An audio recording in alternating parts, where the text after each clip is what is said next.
Welcome to Window to China Cable TV. I'm the host, Xinyu Zhang. I'm pleased to have President of Virginia Chapter of National Organization for Women, Diana Egozcue. Welcome, Diana. Can you introduce yourself? Well, I'm Diana Egozcue. I was elected National Organization Virginia Chapter President 5 years ago, and I'm an activist, and I am the president, and I have been in the past an Army wife, an Air Force brat, all those things in my past. So here I am today. So the National Organization for Women is known as NOW. What does NOW do? Well, NOW fights for women's rights. That's our basic thing, and so many rights, so many what would you say, issues are women's issues. They interrelated all the time. We're talking about equal pay, child care, the ability to work, whether you're being discriminated against because you're a woman, whether it's pay or just getting a job. Voting rights, we're at this point in time, they're writing anti-abortion bills and anti-birth control pills, which takes away our rights to control our own bodies. So we fight against that, and NOW helps other organizations. We have coalitions with our other organizations to help with education. The Older Women's League used to be part of NOW. It's now a separate organization. There are others that used to be committees of NOW that have been spun off to be separate organizations. So NOW is out there. The Feminist Majority is a spin-off in a sense because Ellie Smeal used to be the national president for years, and then she started her organization, Feminist Majority, to deal with other countries' women's rights too, which NOW doesn't do. We're in the United States. How is NOW organized? I mean, how you can get the members? Well, when members join, you have a state organization in the states, and members join, and you look at where they live. Sometimes there's a chapter there, sometimes not. Sometimes those members want to just stay state members and not be local members. That's their choice, but they tell you what that is. And then we organize into chapters. In this state, there are 12 chapters. We're going to try to start 2 or 3 more as the year goes by. So that's one of our jobs that we would like to do before the legislature comes back. Is it the position is elected, or just someone is named that? You mean for each chapter? Yes. Each chapter, someone usually starts it, and then they meet and they elect their own president and officers, or whatever kind of officers they'd like. And then they make their own bylaws and they send them to National, and National passes on them or says no, and they change them, and they're a chapter, and then they just start their work. So, I mean, how and why was NOW founded?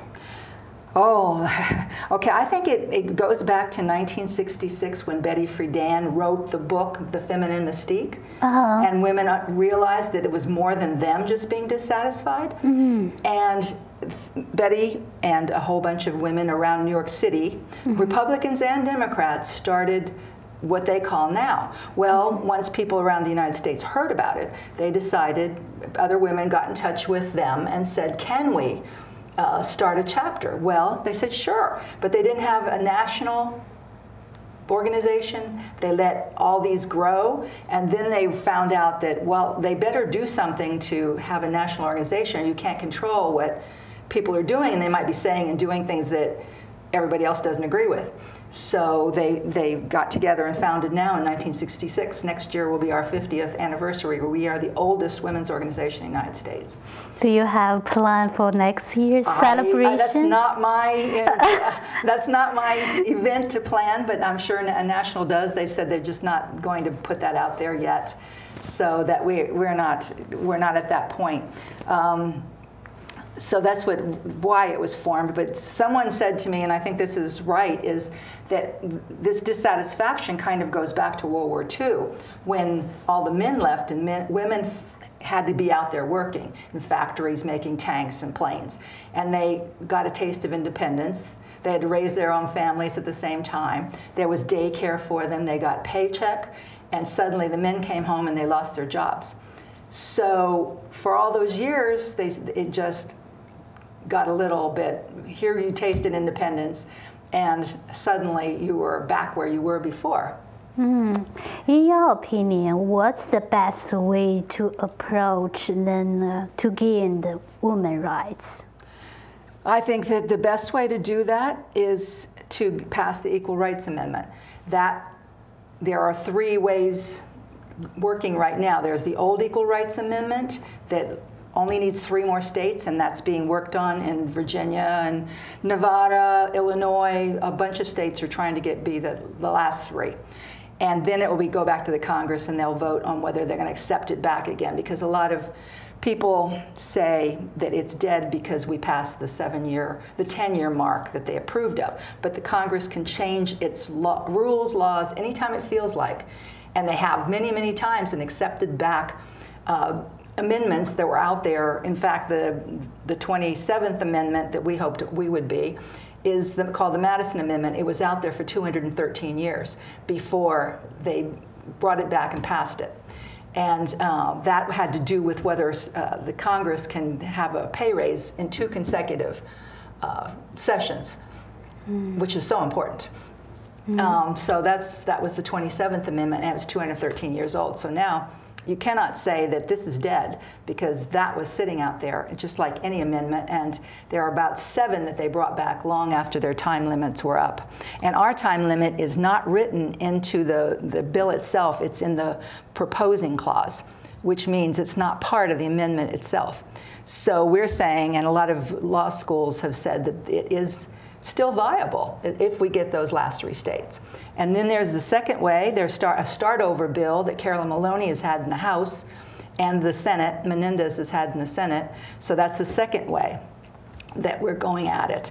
And I don't think it's going to pass because of the legislatures in so many states being totally Republican, and Republicans this used to be an amendment that they favored. The Republican women helped us start it, and suddenly they're not for it anymore. So that's what I think will bring equal rights, and Virginia was one of the states that did not pass it years ago. Why wasn't ratified in Virginia at that time? I've asked that question many times, and it had to do with the Republican Party at that time decided to change its mind, and there were a whole bunch of tricks played in the very last year of '82, and everybody promised it was going to pass, and the women worked very hard, and one guy went and got on an airplane and flew someplace else so he didn't have to vote, and another guy hid in the bathroom and they couldn't make him come out. So we didn't have enough votes to pass it. So everybody was very angry. And the Equal Rights Amendment is a very, very necessary bill, because we only have one right in the Constitution, and that's the right to vote. That's it. Everything else is not covered by us. A lot of people want to say to us, well, the 14th Amendment covers you. No, it says that black men are free and have equal rights. It does not say anything about women. We tried to get that at that time, women into that amendment, and they wouldn't pass it. And if you saw the movie Lincoln that Spielberg put out, if you remember the big fight in the legislature that they were having, that was actually that's the Virginia House that they were in. And I was sitting there watching the movie thinking to myself, my God, it's a repeat, because they stood up when they said, oh, women will want to vote if we allow this to pass. And everybody in the whole place, the men are yelling, no, no. So here we go, same thing. So it happened again to us. So we have already made the progress. So we can see some promising sign. Okay, can you summarize what is the significance of ratifying the amendment as a part of the United States Constitution? That's easy, because we are looked at as middle scrutiny when you take a case to court. Do you remember the case where, The Walmart women last year were denied. They were not allowed to bring a whole lawsuit for everyone. They said 3 women were it, and then they kicked it out of the court. Well, they said they couldn't, Scalia and the rest said they couldn't fine for that case or take it up because that we are not under strict scrutiny in the courts. If we were part of, say, the Civil Rights Act and women had been put in there, then you'd have strict scrutiny, which means that strict scrutiny is that if you bring a case, Walmart would have had to prove that they didn't discriminate. The way we are now, women have to prove that they discriminated against you. And that's really hard to prove against a whole lot of lawyers and money. That, and if it was the other way around, they'd have to prove, and it'd be very hard. Lilly Ledbetter was a perfect example. The Lilly Ledbetter case, that President Obama signed the bill out of Congress. That was the first thing he signed when he became president. Lilly Ledbetter took the tire company to court because she learned that she had been discriminated against for 27 years in pay. All the men were making more than her. So she took it to court, and Scalia and the rest of them would not fine for her because the company could said they proved that they didn't discriminate. Well, if they would have had to prove, she had to prove they discriminated. She couldn't do it enough for their benefit, and so it did not come out of the court that way. So we would get strict scrutiny with an amendment. You don't get it with any other way. How did the case get to President Obama's desk? Because the Congress picked it up. When the Supreme Court said no, the Congress, that was their first bill, Nancy Pelosi and the others picked up, and the Democrats passed to give the Lilly Ledbetter Act to say that you can't discriminate against women in pay. But unfortunately, they still do, because in 1972, we had an Equal Pay Act, which has never been enforced, never. Thank you so much. We are having a president of Virginia Chapter Women's Organization for Women. Established immigrant and refugee art.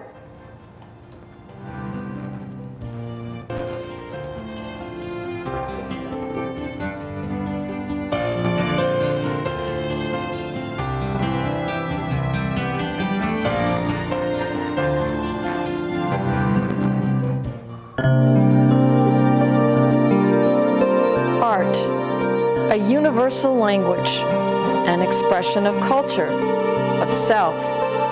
And now, thanks to Empowered Women International, a way for emerging and established immigrant and refugee artists and artisans to find hope to earn a living while enriching the lives of all of us.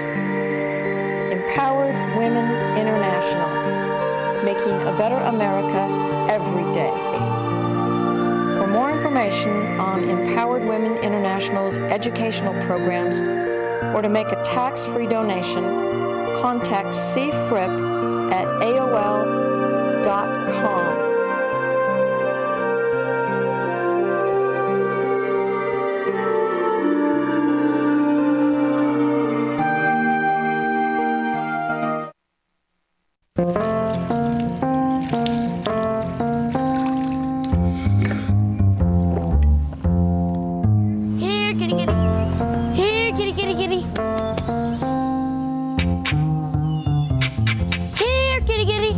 You'd think it would be easy to tell which kids have trouble with their eyesight.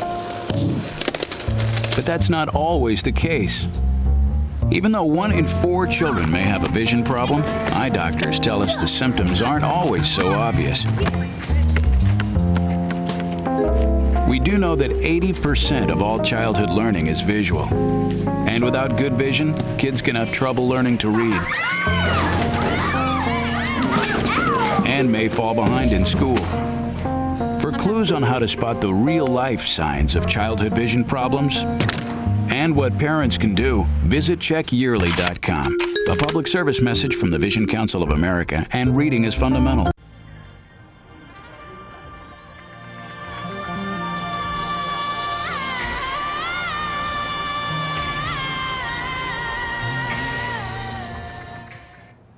Welcome back. Again, we are having in Virginia now President Diana on Channel 10 talking about women's rights. Based on the one source, 92% of Americans think women have equality under the law. Do you agree on that? That's what all the surveys show, that 92% of people believe that the Equal Rights Amendment passed back in 1982. I have talked to people at the polls about passing this in Virginia, and they tell me, well, it passed. What are you talking about? But they didn't live in Virginia. They lived in California or Texas or wherever that it passed. And they thought, oh, if we passed it, everybody else passed it. You know, that's just the way it was. No, it did not. It stopped with us here in Virginia and in Illinois. So those two states were the very last two that didn't pass it. And so we stopped at 35. Wait a minute. We have to, we stopped at 35. You have to have 38, and that's where it ended. And it took a year of fighting more, and it just didn't happen. Yeah, we think we still need more. Can you give us some examples of any inequality still exist in Virginia or in national level? Well, unequal pay is the first one, because it's never happened. We make 79. White women make 79 cents to everybody, to every man. A black woman makes 64 cents to every dollar a man makes, and a Chicano woman makes about 57 cents, I think it is, to what a white man makes. So it's not equal, and every state's different, though. The best paying state is North Dakota, and they pay equally, and that's because they have an oil glut and the whole big surge in their oil industry, and they can't get workers. That's the only reason. If that oil goes away, I think it would go back the way it was before. But until we get an enforcement of the rules that are out there, and a change, that, you know, there's nothing that's going to happen that's going to make them. We can't even get a minimum wage increase. Yeah, I think President Obama also proposed that minimum wage. Everybody Do you think has. it's possible to pass the law? Only if you change the composition of the legislatures in a lot of states, because we have fought that battle with a lot of different organizations in a coalition to try to do that in Virginia for the last 3 years. And they will not even give 15 cents. No, it won't happen, you know, period. So until the composition of the legislatures change, it's just not going to happen. We need more women elected, because women understand that, because we are raising children by ourselves. We need more pay. If we had more pay, we would have less people on food stamps. We'd have less people on Medicaid. We'd have a lot less people would have to pay, because families could survive if you had a rise in minimum wage. Same thing for men. Today, the men that are making horrible wages at McDonald's or wherever, it just needs to be. We need child care, equal child care, daycare that are subsidized. We need to pay for colleges, because at least the first 2 years, because families cannot afford the burden. They just keep raising the price and nothing, and only the wealthiest can afford to go. So if women are not making equal pay, they're making minimum wage, how do their children go on, especially if their husbands are not paying their child support or have just abandoned them? You know, it's just impossible. All these issues are just go together. When you come to it, family, so many politicians talking about families are so important. Well, then think about all the things you need to do to make that family important, because it doesn't look like they are at this point in time. Do you know how many women senators in Virginia, or how many delegates in Virginia, mixedly? I don't know the exact numbers. We're hoping this election, we're working very hard to get more women elected. But it doesn't matter what party you're in. they don't tend to recruit women to run, or else they don't give them money to run. So unless they know they're going to, for some reason in the state, both parties, if they know they're going to win, they'll give you money. If you know, if they think it might not be your time, they're not going to help you at all. It's up to you to do it all. So, and with women, they don't recruit you, so women need to know that they need to save their money to give to women candidates because they don't get any money. And if you're even, you may need to look at the races, because I get very tired of women saying to me, I'm going to save my money for the candidate in my area. Your candidate might have a 70% vote in your party. You need to give it to someone who's on a borderline, who needs money to go against someone. A perfect example is down where I live in Fredericksburg. That woman, there are 2 women around the area, and there's one in Charlottesville that need money. I'm not going to, go into details, but they need money to fight the forces that be. I think because there's a lot of money that is brought into this state from outside sources. Yeah, I think a woman candidate needs money, need to get support, need to get endorsement. So I have a person wrote into our show a question for you. So here it is.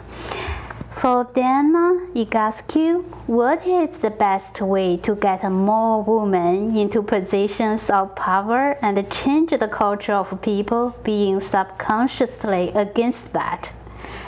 That is totally education. I have tried to get women, they need to talk to each other, especially women, to tell, a perfect example, the ERA, people thought it passed. You need to say to people, tell them that this needs to happen and that the Virginia legislature is not doing this. The Senate passes it every year, and we have, it's bipartisan, even Republicans vote for it, but the House will not allow it to come to a vote out of committee. And for a couple years, they have not even allowed to come to a committee vote, period, because they do not want it to pass. If you pass the Equal Rights Amendment, you're going to get equal pay. All those things that women need, you're going to get, and they don't want to spend the money on them because the state will be forced to do that. And so will the businesses. So the Chamber of Commerce doesn't want this either. So this is where we are. But it's education. You need to talk to other women. You need to, I tell this to young women all the time because they always want to sign petitions on the emails and send that in, and they think that's a big deal. You're talking about legislators who are mostly older men who, unless you're in their face lobbying and they actually see your person, or you physically write a letter to them in your handwriting, not on the computer, those things go to the top of the list and they read them immediately. So that is a bigger thing for them. And if you're there at a rally, like when we did the abortion rally about 3 or 4 years ago when they tried to pass the ultrasound bill, it was amazing. 1,200 people showed up, and those legislators... What's that bill? What's that bill? They want to... It was an internal ultrasound for everyone who wanted an abortion. And the doctors even fought it because they said it could cause an abortion. You don't do an internal ultrasound unless there's something that they suspect horribly wrong with the child. So this, and you don't do it before the 6-month period. So this was not necessary, it was dumb, and it was very expensive. It's $500. So if you didn't have this, you couldn't have an abortion. It was a way to stop abortion. So 1,200 people showed up that day out there, men, women, people brought their dogs, their kids, it was just a big, big rally. And then there was another one the next weekend. But they got the message and it didn't pass. But unless you're physically there lobbying, I mean, it's not hard to lobby, and you can go in the building, in the General Assembly building. You can go up to the office and at least talk to their aide. You can catch them in the hallways, but physically, put your body there and tell them what you think. Don't hit them or anything like that, or spit on them, but tell them what you think, and they pay attention to you. But this thing of sending emails and stuff, it's good, but it doesn't get the job done. So talk to your friends, lobby, and try to organize another Now chapter. We'll be glad to do that for you. Good advice. Do you think is abortion or reproduction that is personal things, that is a civil right? To me, yes. Because you own your own body, and you should have control over it. And the politicians say, "Oh, stay out of all this and that for states' rights," but they're in your bedroom telling you what to do, and in your doctor's office. So that is a civil right to me. It has to be. Because it's your choice, not someone else's. It's your religion. Someone else's religion should not be imposed on you. And I've talked to a lot of people who say they're not they're not pro-choice. I hate to use that. We're trying to get away from pro-choices. And there's no such thing as pro-life. Everybody's pro-life. It's either you're pro-choice or you're anti-choice. And so when you talk to people and you ask them, they say they're not for abortion. You say, well, are you talking about anyone or yourself? And they say, well, just for myself. It's your decision. And you'll get that from most everyone. And so you try to explain to them, that makes you pro-choice. And they go, oh, no, no. Well, if you believe that somebody else, it's for their religion, their purposes, then it's done.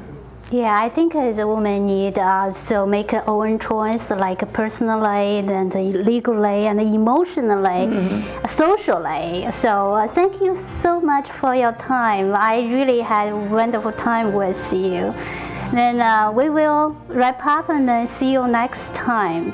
Let's keep up with the work on the women's rights. I think that's important to everyone, every family. Thank you so much. We didn't get to what we...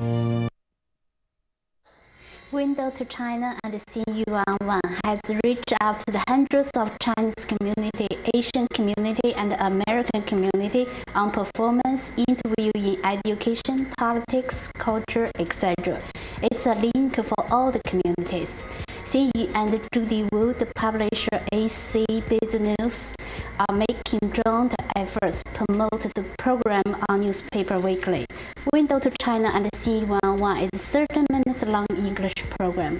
It will be available on YouTube, Facebook, Google+, AC Business News by keywords Window to China and Xinyu.